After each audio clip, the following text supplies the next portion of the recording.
Now that the runways have come and gone, and we've been able to take in the vast amount of collections, it's time we pick our favorites from Paris Fashion Week. And as per usual at the Casual, we highlight most of the Japanese designers as we are located in friggin' Tokyo. So there's a bit of bias. However, despite that bias, very few collections, Japanese or otherwise, laid a finger on Chitose Abe Sakai, which left not only the industry fashion world head turning, but street fashion looking at it like, how the hell did I miss this, dog?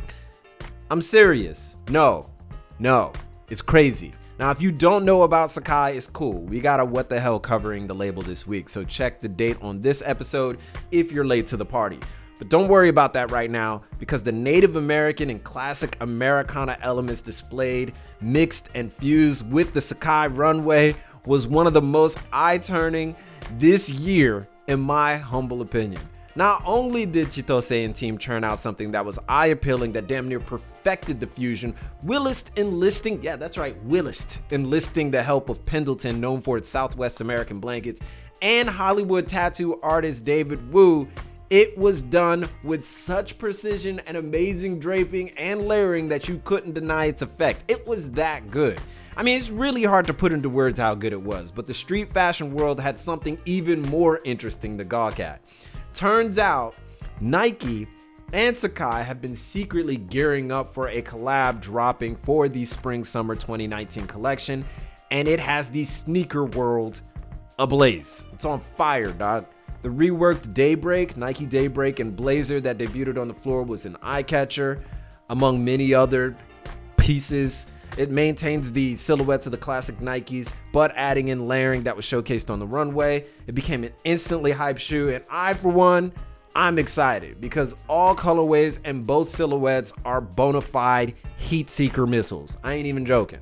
I'm almost certainly sure that these will catch hype next year when they release on the shop floor in January. Now, a wide release is unlikely, so you best find a Sakai retailer now if you expect to pick these up. Nike has a tendency to let the design houses decide where these designer collabs will be retailed just to maintain exclusivity. So while they're hot right now, it's up in the air where else these will drop. But still, bruh. In the words of my Japanese friends, これはやばい. やばいですね. 超やばい. That's like saying these are crazy or dope or delicious. Yabai has multiple properties. Now, speaking of Nike, by the way, I heard there's a lot of people out there who think the correct pronunciation of Nike is like Nike, like bike. Yeah, I'm gonna go ahead and ask you to look that up. I mean, this has been confirmed by CEO Philip Knight that the company was named after the Greek goddess of victory. Her name was Nike. Now, come on, man. It's like a Google search. It's like a Google search. There's like a lot of languages in the world, and the name Nike just happens to be born from a foreign one. Seriously, I thought people were just joking when they would say that, or like that was like their way of saying it, because I never really got mad when they said Nike. It's crazy, but they were really serious. It's crazy. And anyway, Nike and Sakai killed it.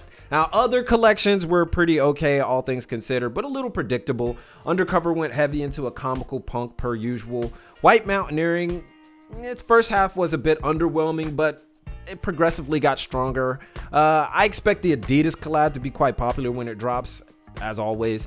Yoji's main collection went a little back and deepening the whole black drape, almost goth-like. It was kind of interesting to see him kind of return to this more just standard drape that he has really kind of escaped from in recent years. I know a lot of people want to hear my thoughts on the LV 2019 collection, but I just want to go ahead and make this clear. I'll never attack the person, all right? It's not about the person, just the body of work. That's the only thing that we could be critical about, right? Now, some people may not get that. They may get confused, but whatever. The LV presentation was solid. Clean, damn good use of color, mixed in some street elements. You could see a bit of off-white in some pieces, but for the most part, it was kept classy.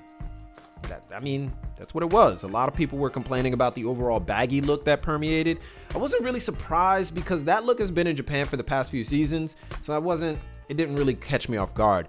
It's not necessarily baggy, it's more wide. That's how kind of the Japanese perceive it. It creates movement if it's done well, and it was done pretty well here.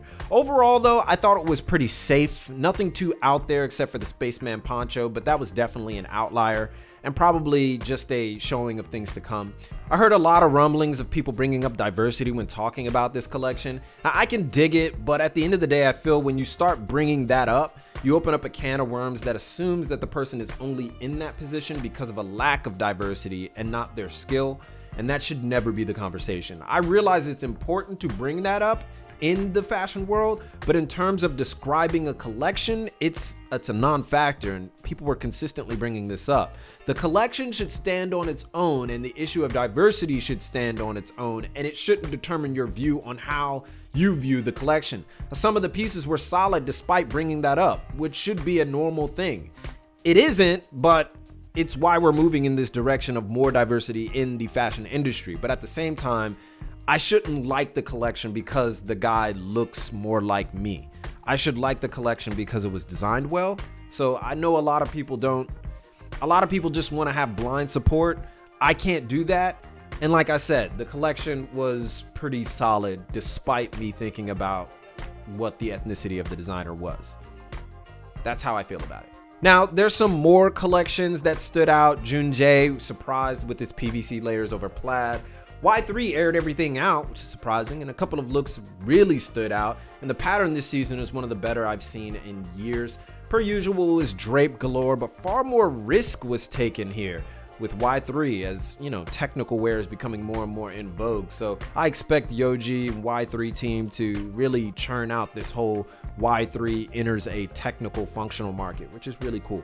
Gino Watanabe went military elements with man. It was fun, and it was done with skill and care that he's known for. Probably one of the strongest classic fashion showings. There's more, but I can't cover them all, so I'll leave the rest to you guys. What collection stood out to you? How do you feel about the Sacai collection and the Sacai Nike collab coming out in January? What Western collections caught your eye? Let me know those in the comments. Give a thumbs up if you like this video. And this is the Synopsis. It's your boy, and keep it casual. Yoroshiku onegai shimasu. And I'll see you guys in a minute.